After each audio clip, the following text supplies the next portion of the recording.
les Air Navigation Service Providers, c'est-à-dire en français les prestataires de services de la navigation aérienne, entendre par là toutes les organisations en charge de délivrer des services de navigation aérienne, des services de contrôle aérien.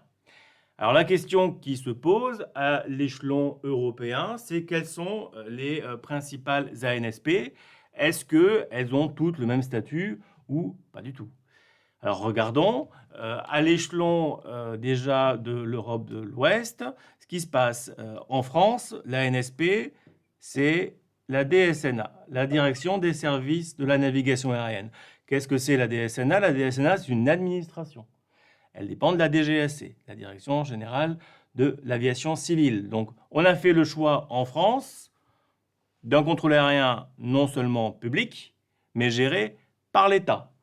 Ce n'est pas le cas partout. On a par exemple au Royaume-Uni le NATS.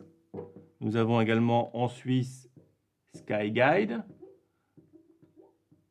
Le NATS et Skyguide, ce sont des entités privées. Nous avons en Allemagne la DFS, la Deutsche Flugsicherung. Alors là, on a un organisme de droit privé, mais qui n'admet qu'un seul actionnaire, l'État allemand. Donc, quelque chose qui est un peu mixte. Nous avons en Italie les NAV. Les NAV, c'est une société publique.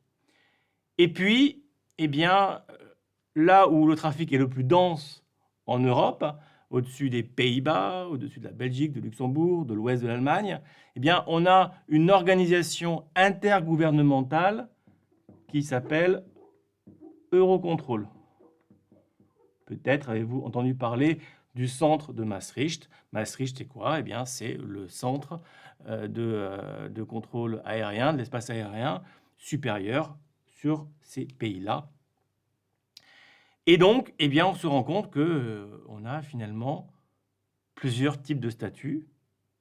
Pour résumer, des entreprises publiques, des entreprises privées, une administration, une entreprise de droit privé mais possédée par l'État, également une organisation intergouvernementale.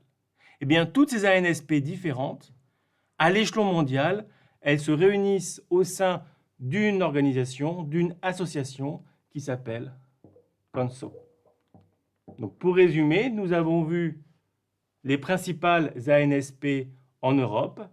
Nous avons évoqué leurs statuts et nous avons vu que les statuts sont très différents et nous avons cité l'organisation à laquelle appartiennent toutes ces ANSP.